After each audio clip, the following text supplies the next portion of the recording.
selamat datang di Centang Siaran episode kedua. Soal pajak yang kami yang jelaskan.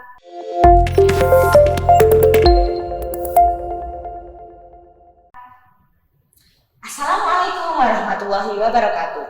Saya Almira dan rekan saya Kak Irma. Pada kesempatan kali ini akan menjelaskan tentang aplikasi yang sedang hangat-hangatnya, yang baru saja diaplikasikan secara nasional pada masa April 2022. Aplikasi apakah itu Kak Irma? Ya, aplikasinya adalah e-Bupot Unifikasi Kak Ira. Nah, ini kan lagi hangat-hangatnya ya, aplikasi e-Bupot Unifikasi. Nah, kawan pajak dimanapun berada, seperti yang sudah disampaikan oleh Kak Irma tadi, hari ini kita akan membahas tentang e-Bupot Unifikasi. Harapannya melalui video ini kawan pajak bisa semakin mahir dan lancar dalam penggunaan aplikasi e-Bupot Unifikasi.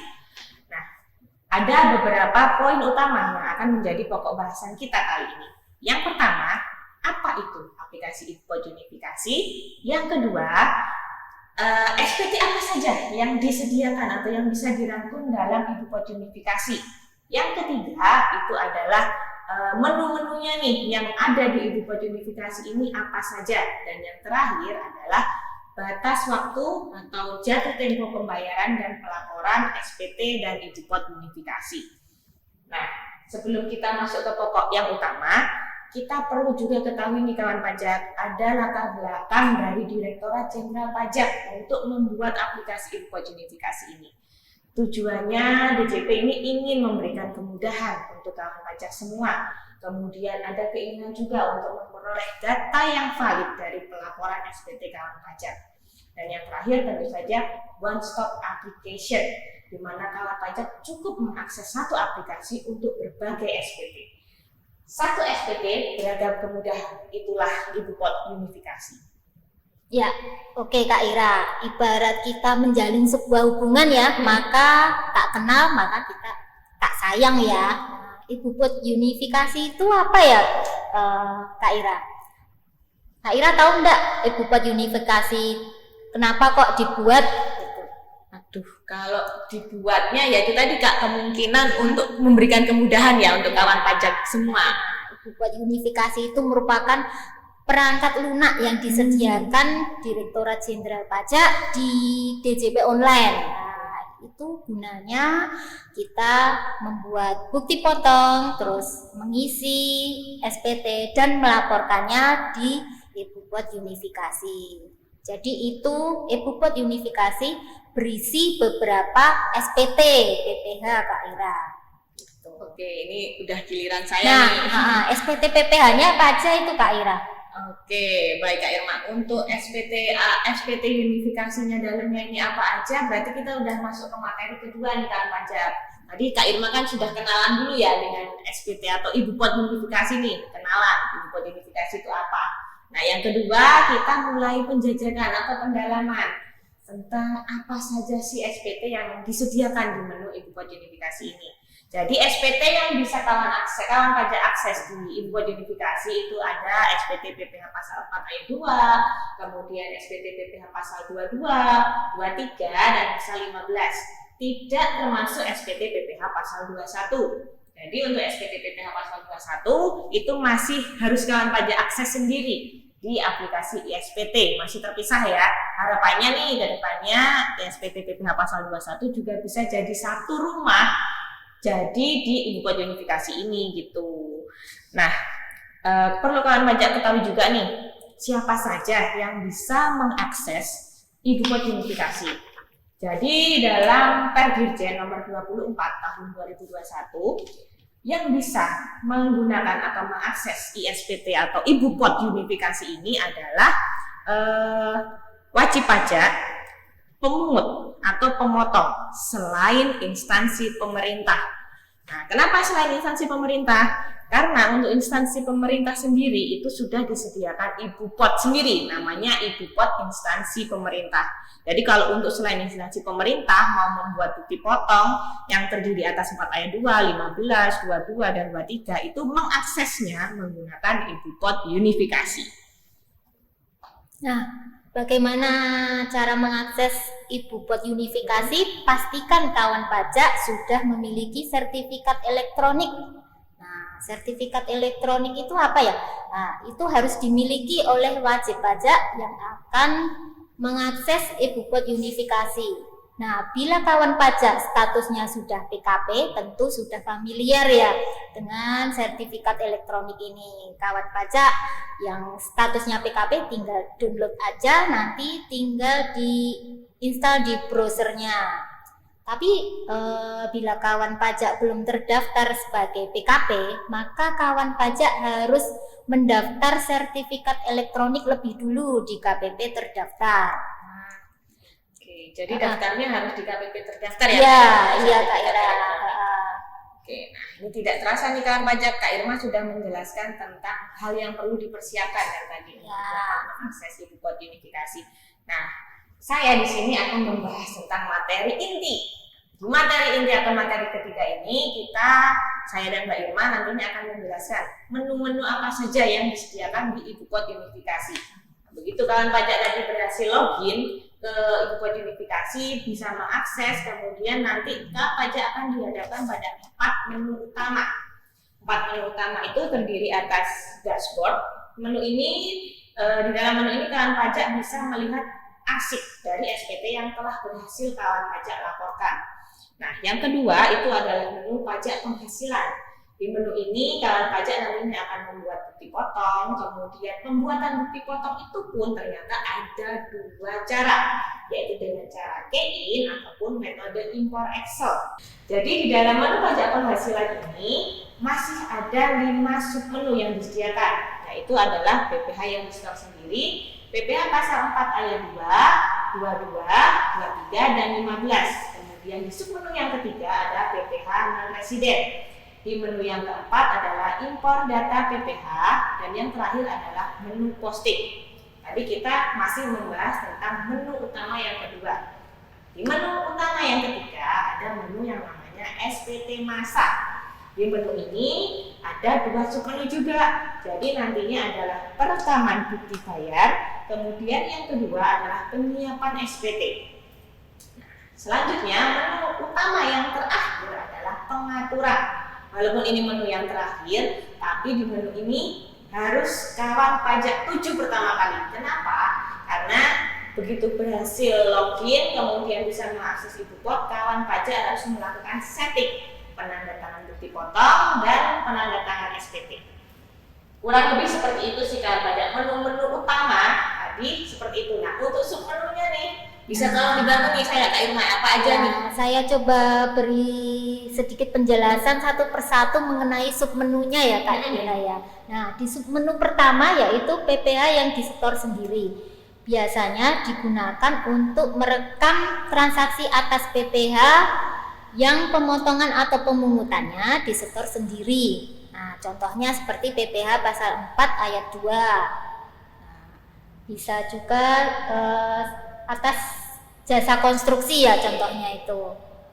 Kemudian untuk submenu yang kedua ada menu PPh pasal 4 ayat 2, pasal 15, pasal 22 dan pasal 23. Nah, di situ kita menginput atau membuat bukti potong atau pungut. Nah, untuk membuat bukti potong atau pungut, pastikan kawan pajak mempunyai data NPWP atau NIK.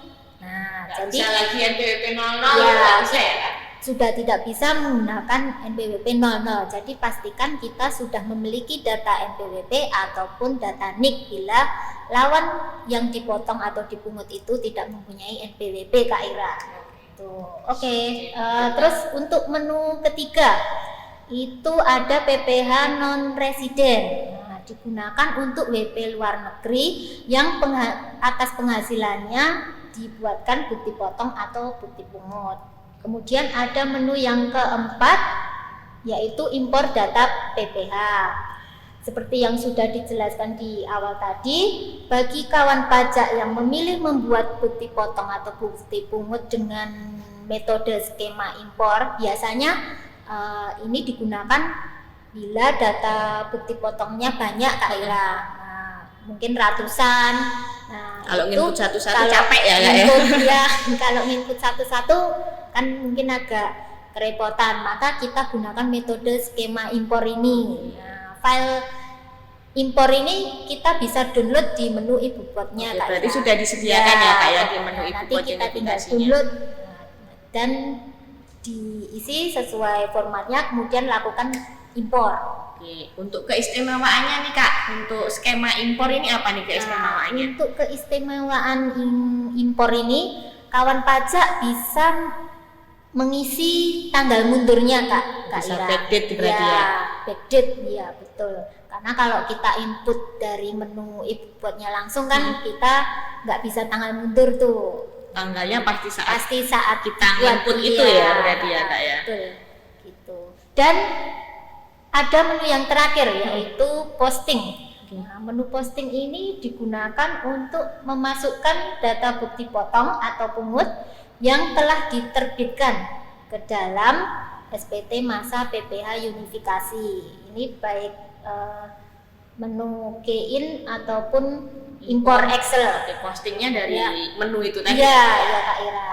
Oke, terima kasih nih Kak Irma penjelasannya luar biasa Itu. sekali ya kawan pajak ya. Penjelasan dari Kak Irma tentang submenu tadi semoga bisa memberikan pencerahan bagi kawan pajak. Apa aja yang bisa diakses, kemudian caranya bagaimana, mengaksesnya seperti apa. Nah, selanjutnya nih, kalau tadi kawan pajak misal sudah membuat bukti potongnya, kemudian tadi Kak Irma juga bilang diposting. Nah, setelah diposting ini kawan pajak harus kemana sih menunya? Kawan pajak harus mengakses ke menu SPT masa. Di menu ini, kawan pajak akan melakukan penyiapan SPT dan perekaman bukti setor. Yang harus kawan pajak perhatikan adalah jangan sampai ada selisih antara jumlah PPh yang disetor dengan jumlah PPh yang terutang. Soalnya kalau misalnya ada selisih, terutama selisih kurang ya, itu saat pengiriman SPT atau submit itu biasanya gagal. Jadi harus ada pas nih nilainya, nggak boleh selisih. Masalah pembayaran nih ya, kita flashback dulu nih kawan pajak. Kalau dulu kawan pajak itu pembayaran untuk billing itu kan disediakan di menu yang berbeda, di menu bayar, di DCP online, kemudian masuk ke menu billing. Untuk iBookpot unifikasi ini, kawan pajak sudah diberikan kemudahan. Apa itu? Jadi begitu kawan pajak membuat bukti potong, kemudian sudah diposting, kemudian masuk ke menu SPT dan perekaman pembayaran, di situ ada yang namanya nanti pembuatan billing berdasarkan bukti potong yang sudah kawan pajak rekam tadi. Jadi nggak perlu keluar iBookpot, bikin billing, kemudian bayar, dimasukkan.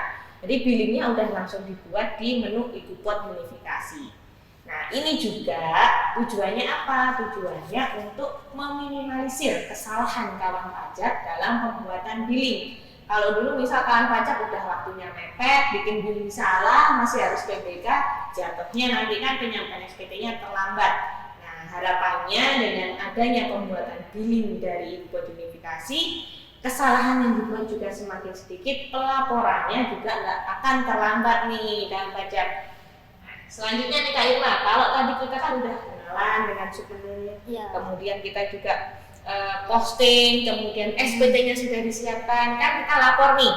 Ya. Nah, bisa tolong dong nggak dijelaskan tentang jatuh tempo pembayaran dan pelaporannya untuk Ya. SPT unifikasi?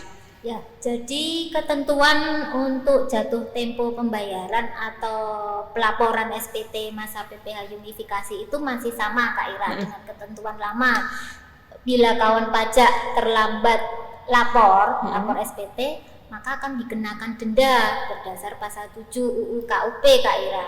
Dendanya berapa nih Kak? Dendanya 100.000. 100.000 aja ya Kak ya. Ini Tapi ya untuk lumayan loh, Kak Ira. per jenis pajak apa satu aja nih Kak? Oh, satu aja Kak Ira. Satu aja ya, berarti nggak misal dua-duanya telat gitu, terus 2-3 telat, itu nggak sendiri-sendiri kayak dulu ya? Iya. Oke. Sekarang 100.000 untuk satu SPT Satu itu. SPT karena namanya udah satu Satu unifikasi gitu ya. Kemudian bila kawan pajak melakukan pembayaran dan terlambat, itu akan dikenakan bunga Kak Ira. Nah, batas waktunya kapan ya itu kok bisa disebut terlambat dan terlambat setor dan terlambat lapor. Kawan pajak perlu mengingat batas waktu pelaporan SPT masa PPh unifikasi itu setiap maksimal tanggal 20 bulan berikutnya. Nah, untuk batas pembayarannya SPT masa PPh yang non final itu paling lambat tanggal 10 bulan berikutnya. Kemudian untuk pembayaran PPh final paling lambat dilakukan tanggal 15 bulan berikutnya, Kak Ira. Ya, bisa dikasih contoh nih Kak, misal untuk yang bulan Mei nih, bulan Mei kalau ada pembayaran berarti saya maksimal bayarnya tanggal berapa nih Kak untuk yang non final? Non final berarti tanggal 10 bulan Juni ya, itu maksimal. Oke, kalau yang final berarti 15 tanggal 15 Juni. Lapornya tanggal 20 Juni. Oke. Tapi kita menyarankan sih karena ini web ya, kemungkinan kan yang akses banyak. Oke, apalagi biasanya udah di diakses akhir nasional ya Kak ya. Ya, betul. Biasanya di akhir bulan masyarakat kan sukanya ini ya, yang mepet-mepet. Nah, ya. Itu kemungkinan kan nanti server sibuk. Nah, kita sarankan kawan pajak lapornya kalau sudah selesai bertransaksi atau sudah selesai pembuatan bukti potongnya, maka segera lakukan pelaporannya, Kak Ira. Untuk menghindari kendala dan menghindari ini bisa jadi karena ada kendala terus jadi terlambat. Itu malah kena denda ya Kak ya. Oke. Ya, ada lagi Kak yang mau disampaikan nih? Ya, sepertinya ini kalau kawan pajak ini ya masih bingung atau kurang pengen praktek langsung atau konsultasi lebih lanjut. Nah, kawan pajak bisa menghubungi AR masing-masing di KPP atau datang ke layanan helpdesk di KPP terdekat, Kak Ira. Untuk antriannya jadi nanti bisa konsultasi. Antriannya kalau mau datang ke KPP masih harus online atau udah langsung bisa datang nih Kak? Oh iya. Untuk datang ke KPP tetap masih harus menggunakan antrian online dulu, Kak Ira. Akses di web kunjungpajak.go.id. Berarti masih harus sama seperti waktu Covid, walaupun sekarang sudah mulai normal tapi masih tetap harus ambil antrian di kunjung pajak ya Kak ya. Nah, tidak terasa kawan pajak, sampai juga kita di penghujung materi. Kami sampaikan terima kasih sekali untuk kawan pajak karena sudah mengikuti video ini dari awal sampai akhir. Harapan kami melalui video ini kawan pajak bisa mulai mengaplikasikan info notifikasi dengan lancar dan baik. Nah, sampai jumpa di Jampang siaran berikutnya. Soal pajak yang kami yang jelaskan. KPP Pratama Jakarta Mampang Perapatan, kerja mampu bangga. Assalamualaikum warahmatullahi wabarakatuh.